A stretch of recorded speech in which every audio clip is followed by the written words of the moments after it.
राजस्थान कांग्रेस के प्रदेश अध्यक्ष गोविंद सिंह डोटासरा एक दिवसीय दौरे पर भीलवाड़ा पहुंचे हैं, जहां भीलवाड़ा शहर के सर्किट हाउस में कांग्रेस कार्यकर्ताओं ने उनका भव्य स्वागत किया।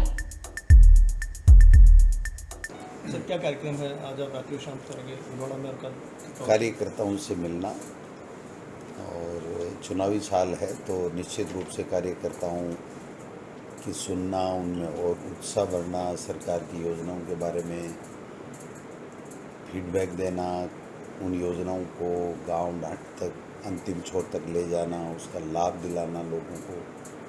तो कल एक बड़ी साधनी में कार्यक्रम है कोई डेयरी का, उसमें मैं आया हूँ, तो मिलते मिलते सब कार्यकर्ताओं से आज। सर, चुनावी साल जी, चुनावी साल है, चुनावी साल में बहुत सारे मुद्दे रहते हैं। आप पीसीसी के चीफ हैं, किन मुद्दों को लेकर आप जनता के बीच में जाने की तैयारी कर रहे हैं? देखिए, हमारे पास में एक तो ये मुद्दा है कि 4.25 साढ़े 4 साल में हमारी सरकार ने बहुत अच्छा काम किया है, गुड गवर्नेंस दी है, एक से बढ़ करके एक योजनाएं, फ्लैगशिप योजनाएं हमारी सरकार लेकर के आई है। और आपने देखा होगा कि सरकार बनते ही 3 दिन के अंदर अंदर किसानों का कर्जा माफ कोऑपरेटिव का तमाम, जिसमें 8,000 करोड़ रुपए का भुगतान हुआ किसानों को, और 6,000 करोड़ रुपए वो जो 50,000 रुपये का कर्जा माफ बीजेपी की सरकार ने किया था, जिसका 8,000 देना था, करोड़ रुपए देना था, वो 2,000 करोड़ दे करके और चले गए, विदा हो गए यहाँ से। तो 14,000 करोड़ रुपए हमने दिया। और उसके साथ में आपने देखा होगा कि कोरोना में बेहतर मैनेजमेंट किया, शिक्षा के क्षेत्र में इंग्लिश मीडियम स्कूलें खोली, 303 कॉलेजें खोली। राजस्थान के इतिहास में आज़ादी के बाद में 200-250 कॉलेजें, और अभी हमारी सरकार ने 4 साल में, 4.25 साल में 5 बजट में 303 से ज़्यादा कॉलेज खोलना, सेकेंडरी सेटअप को पूरे सेकेंडरी सेटअप को 4,000 से ज़्यादा को सीनियर सेकेंडरी में क्रमोन्नत करना, बच्चों को इंग्लिश मीडियम, जो गरीब का बेटा भी प्राइवेट स्कूल में नहीं पढ़ा पाता, उनको इंग्लिश मीडियम की स्कूलें मुहैया कराना, नए बेरोज़गारों को भर्ती करना, टीचर्स की भर्ती करना, और उसके साथ साथ कोरोना का बेहतर मैनेजमेंट आपने देखा। चिकित्सा के क्षेत्र में हमने इतना इंफ्रास्ट्रक्चर डेवलप किया है कि पूरे देश में सबसे बढ़िया इंफ्रास्ट्रक्चर और जो अंतिम छोर तक स्वास्थ्य सेवाएं पहुँच रहे, उसमें देश में नंबर 1 राजस्थान है। शिक्षा के क्षेत्र में भी हम पूरे देश में, हम कहीं बीजेपी के शासन में 13वें नंबर पर थे, अब आज हम 3रे नंबर पे हैं। तो आप समझ सकते हैं कि हर क्षेत्र में काम हुआ है, सड़कों का जाल बिछ रहा है। दूसरा, जो 10 गारंटी अब की बार जो मुख्यमंत्री जी ने बजट में घोषित की थी, किसानों का कर्जे माफ़ के बाद में 2,000 यूनिट पूरी की पूरी कृषि का बिजली जो माफ़ है, 100 यूनिट बिजली फ्री, उसमें भी थोड़ा स्लेब का था, 50 यूनिट, फिर 100 यूनिट, 101 होते ही उसको स्लेब का लाभ मिलता था, पूरा 100 का नहीं मिलता था। परसों मुख्यमंत्री जी ने वो भी कर दिया कि 100 यूनिट तक पूरी की पूरी बिजली माफ़ है, और 200 यूनिट भी किसी का बिल आ रहा है तो उसका जो 200 यूनिट का जो सरचार्ज वगैरह जितने भी एक्स्ट्रा चार्जेज हैं वो सारे के सारे माफ़ हैं। यानी 200 यूनिट अगर किसी उपभोक्ता ने घरेलू बिजली काम में ली है तो उसको केवल और केवल 100 यूनिट का ही पैसा देना है, बाकी पैसा सरकार भरेगी। और जो 25 लाख का बीमा, स्वास्थ्य की गारंटी, इलाज फ्री, 10 लाख का बीमा, पेंशन 500, 700 से 1,000 रुपया करना, नरेगा का 100 दिन के बजाय 125 करना, और बाकी जितने भी पशुपालक हैं उनके लिए भी दूध की, किसानों के लिए व्यवस्था करना, 40-40 हज़ार रुपये 2 दुधारू पशु तक का बीमा, लंपी में गाय मर गई और जो हॉस्पिटल तक आई जिसका एक रिकॉर्ड है, उन 76,000 को 40-40 हज़ार रुपये सरकार की तरफ से देना। तो मैं समझता हूँ कि एक से बढ़ कर के एक काम हमारी सरकार ने अच्छे किए हैं, कार्यकर्ताओं में उत्साह है, और पूरी तरीके से 5 बजट इम्प्लीमेंट करना और जो जन घोषणा पत्र हमने दिया था उसकी 98% इम्प्लीमेंटेशन होना, ये हमारी सरकार की उपलब्धियां हैं। कार्यकर्ताओं के बीच में जा कर के अब हम यही आग्रह कर रहे हैं कि इन बजटों का और इन योजनाओं का पूरा लाभ प्रदेश की जनता को अंतिम छोर में बैठे हुए व्यक्ति को मिले। तो इसके लिए हम सब कार्यकर्ता, जो महंगाई राहत कैंप सरकार लगा रही है उसमें हम लोग जा रहे हैं। महंगाई राहत कैंप में 5 करोड़ से ज़्यादा आपने देखा होगा कि जो है रजिस्ट्रेशन हो चुके हैं, और अभी भी काफ़ी ऐसी चीज़ें हैं जो जैसे जैसे आ रही है महंगाई राहत कैंप और जो हमारे कैंपों में हम जो जा रहे हैं प्रशासन गाँव के संग, शहरों के संग, उसमें जो फीडबैक आ रहा है उसको और ठीक करने का काम कर रहे हैं। सर, आप विकास की बात कर रहे हैं, बहुत से मुद्दे की बात कर रहे हैं। दूसरी बात, पहले अभी भी आपका मुद्दा लेके बैठे हैं, उसके बारे में क्या कहेंगे? क्या करें, 3 दिन पहले ख़त्म हो गया ना, सारा मुद्दा ही ख़त्म हो गया। उन्होंने, दोनों नेताओं ने अपनी अपनी बात कह दी, आला कमान पे उन्होंने अपना जो है भूमिका को छोड़ दिया, बात खत्म हो गई। तो उसके बाद में तो आपको दूसरा कोई मुद्दा लग ही नहीं रहा। अभी तो मोदी जी की सभा की बात करनी चाहिए आपको कि देश के प्रधानमंत्री 2018 में यहाँ कह के गए थे अजमेर में और जयपुर में कि साहब मैं ERCP को राष्ट्रीय परियोजना घोषित करूँगा।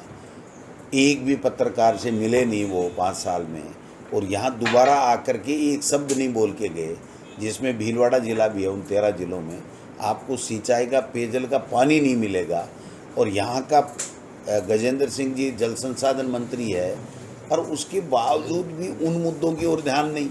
उन्होंने किसानों को 15 महीने तक खून के आंसू रुलाए, उसकी कोई बात करने को तैयार नहीं है।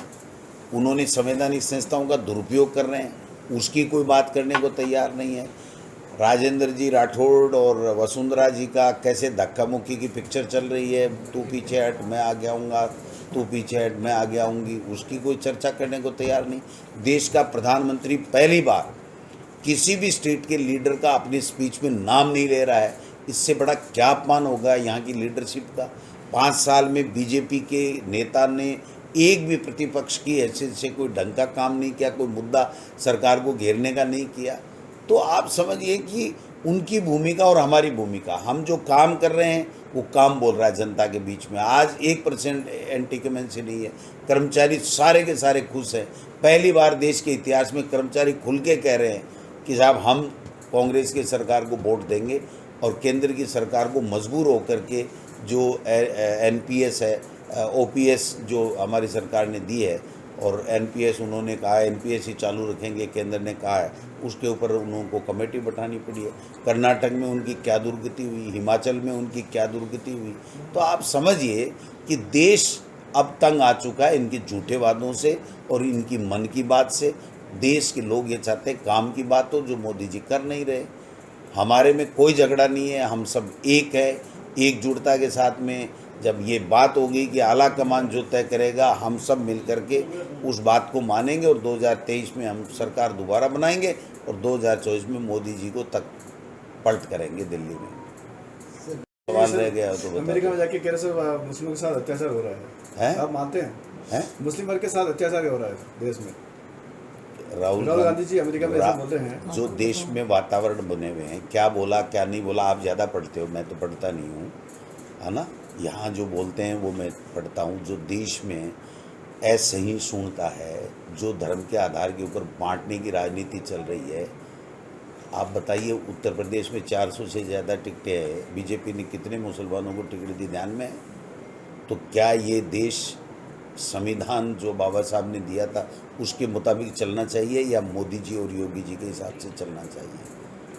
जो वातावरण इन्होंने देश में बना रखा है, भाई को भाई से लड़ा करके राजनीतिक रोटियां सेक रहे हैं, वो आपके लिए भी खतरनाक है, हमारे लिए भी खतरनाक है, और देश के लिए और लोकतंत्र के लिए भी खतरनाक है। इसलिए कृपया वो मुद्दे चुनिए जिससे देश का भला होने वाला है, वो मुद्दे चुनिए जिससे देश के लोगों को रोजी रोटी मुहैया हो सकते, वो मुद्दे चुनिए जिससे हमारा देश विकसित राष्ट्र बने।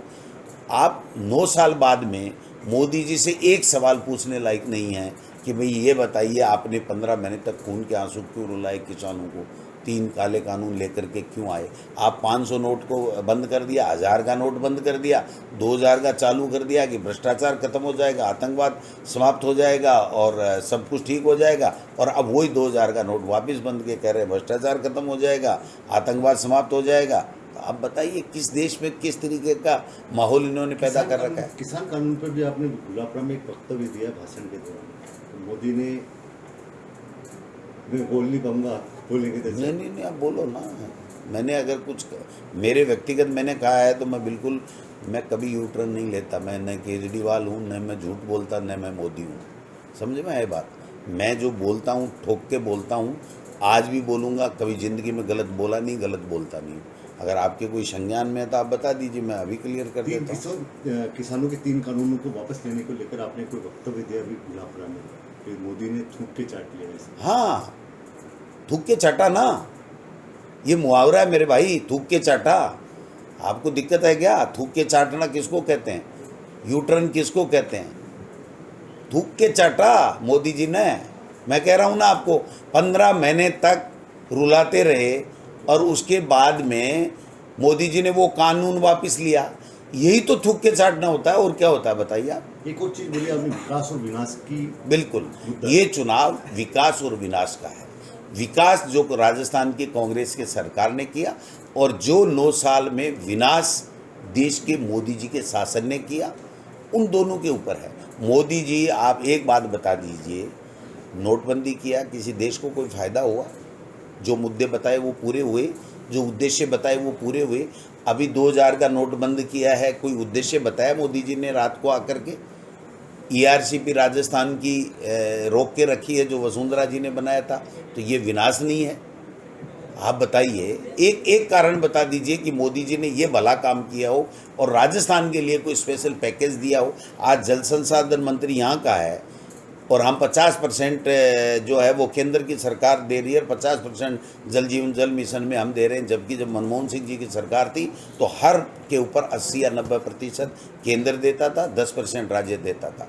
आज जो हमारे राजस्थान की भौगोलिक स्थिति है उसके हिसाब से 50% में आप 30 साल तक लोगों को पानी नहीं पिला पाओगे। आप श्योर ही नहीं है तो आप पाइप डाल करके ले जाओगे कहाँ से? 15-15, 17-17, 22-22 किलोमीटर के ऊपर बाड़मेर और जैसलमेर में गाँव है भैया जी। इसलिए बिल्कुल 101% कि मोदी जी ने 9 साल में देश का विनाश किया है, देश को गर्त में ले जाने का काम किया है, अर्थव्यवस्था को भट्ठा बैठाने का काम किया है। चाइना हमारी ज़मीन के ऊपर कब्जा कर लिया, कुछ कर नहीं पाए। आतंकवाद बढ़ रहा है, उस पर कोई कब्जा नहीं है, वो ठीक नहीं कर पाए। तो ये देश की जनता जानती है। तो ये तो उनके मुद्दे और हमारे मुद्दे आप बताइए, शिक्षा के क्षेत्र में, चिकित्सा के क्षेत्र में और कोरोना मैनेजमेंट, सड़कें, बिजली, पानी, आप बता दीजिए कौन से मुद्दे के ऊपर 10-10 गारंटी कोई दे रहा? किसान का, घर का और बिजली दोनों का बिजली पूरी तरीके से माफ़ हो गया। आम आदमी आज 90% लोग जो है वो जो बिजली उपभोग कर रहे हैं, 100% उपभोक्ताओं को 100 यूनिट बिजली फ्री मिल गई। आगे हम जब जन घोषणा पत्र देंगे तो आप देखना कि किसान को और आम उपभोक्ता को बिजली का बिल ही नहीं देना पड़ेगा व्यापारी के अलावा। इस तरीके की हमारी प्लानिंग है। और ये रेवड़ियाँ बता रहे हैं। आप बताइए, अगर किसान को जो कर्ज में डूबा उसको कर्ज उसका चुका दिया गवर्नमेंट ने, या 2000 यूनिट उसको फ्री दे दिया जिससे वो अपना जीवन पाल सके, अगर उज्ज्वला योजना में सिलेंडर दे दिया और उसके बाद में 1100 में वो सिलेंडर को भर रहे हैं, जो भरवा बेचारी नहीं पा रही है गरीबी के कारण से, क्या उसको 500 में सिलेंडर देते तो 1000 रुपये पेंशन, किसी को सामाजिक सुरक्षा प्रदान कर रहे, कर्मचारियों को जो है वो OPS दे रहे, तो क्या ये रेवड़ियाँ हैं क्या? और अंबानी अडानी को जो दे के 654वें नंबर पे थे अडानी जी, वो पूरे विश्व में वो पहले दूसरे नंबर पे आ गए, तो उनकी तो कैसे बढ़ गई, आपकी और हमारी कैसे? आपकी तनख्वाह भी पत्रकार मित्रों आदि हो गई कोरोना में। देश के प्रधानमंत्री ने एक फूटी कोड़ी की मदद नहीं की। आप समझिए इस बात को। आप गरीब ज़्यादा हो रहा है, अमीर ज़्यादा हो रहा है। जो चंद लोग हैं वो इसके पूरी मोदी सरकार का लाभ उठा रहे हैं। आम आदमी को मिल क्या रहा है? 2000 का झुंझुनिया किसान की पकड़ाने की बात करते हैं। हमने तो 2 नहीं 6 लाख रुपए माफ़ किए हैं। 14,000 करोड़ रुपए का पेमेंट दिया है सरकार ने। तो इसलिए बातें देखो, आपको जो समझ में आए वो करोगे, छापोगे जो आपके समझ में आए, लेकिन बात तो यही है कि हमने अच्छा किया है, हमने विकास किया है प्रदेश के लोगों को। आज एंटी कमेंसी 1% भी नहीं है, आप खुद बता देना ऑफ द रिकॉर्ड, 1% एंटी कमेंसी नहीं है। और वरना क्या स्थिति हो, इनकी क्या हालत है आप बताओ। धक्का मुक्की की पिक्चर चल रही है, कभी कोई कोने मार के आगे जा रहा है, कोई पीछे जा रहा है। देश के प्रधानमंत्री ने हमारे बीजेपी के तमाम नेताओं का अपमान किया, एक का भी नाम नहीं लिया। ये सहनसा थोड़ी है वो, ये प्रजातंत्र है भाई साहब। और प्रजातंत्र में चुनाव जनता का जीता हुआ जनप्रतिनिधि जनता का नुमाइंदा होता है। अगर उसको देश का प्रधानमंत्री, पूर्व मुख्यमंत्री का नाम नहीं लेना चाहे, यहाँ के प्रदेश अध्यक्ष का नाम नहीं लेना चाहे, जो उसके साथ का एमपी है, वो जैसे एमपी है वैसे ही सीपी जोशी एमपी है। सीपी जोशी को तो कोई जानता ही नहीं, हमारे सीपी जोशी को जानते हैं। मैं किस्सा बताऊं, मेरे यहाँ कल परसों इकट्ठे हो गए, सीपी जोशी जी आ रहे थे तो लोग माला लेके मुझे कहा साहब अपने वाले सीपी जोशी जी आ रहे हैं तो हम स्वागत कर रहे हैं। मैंने कहा भाई अपने वाले तो नहीं आ रहे हैं स्पीकर साहब, तो बोले साहब हम तो एक ही जानते हैं, और कौन सीपी जोशी आ गया, अखबार में आया। मैंने कहा भाई वो बीजेपी के प्रदेश अध्यक्ष बने, अभी एमपी है चित्तौड़ से ही है ना। तो मैं कहा वो हैं, तो कि साहब हम तो कभी नाम ही नहीं सुना था, ये कहाँ से आ गए। तो ये स्थिति है भाई साहब। और वो स्थिति और ज़्यादा प्रधानमंत्री जी ने ऑकवर्ड कर दी कि उन्होंने किसी का नाम ही नहीं लिया। राजेंद्र राठौड़ 7 बार चुनाव जीते हुए हैं, राजेंद्र जी राठौड़ का ही नाम नहीं लिया। आप बताओ ये कौन सी कला है। इसको प्रदेश का अपमान मानते हैं? 100%। देश के प्रधानमंत्री एक भी यहाँ के चुने हुए जनप्रतिनिधि नेता का, बीजेपी का, पूर्व मुख्यमंत्री का नाम नहीं लेना, उनकी एक योजना की बड़ाई नहीं करना, सारी योजनाएं बेकार थी क्या? एक आधी तो ठीक होगी, उसका नाम तो ले लेते। अपना गुणगान करके चले गए और राजीव गांधी जी को कोस के चले गए, कांग्रेस को कोस के चले गए। तो ये क्या प्रदेश का भला हो रहा है इन चीज़ों से? तो आप मानते साहब वसुंधरा ने भी अच्छी योजना चलाई होगी, ऐसा तो कोई बिल्कुल सारी बेकार थोड़ी चलाई, कोई ढंग की चलाई होगी, तो उसका नाम तो प्रधानमंत्री जी को लेना चाहिए ना। हमने बेहतर कर दिया वो अलग बात है।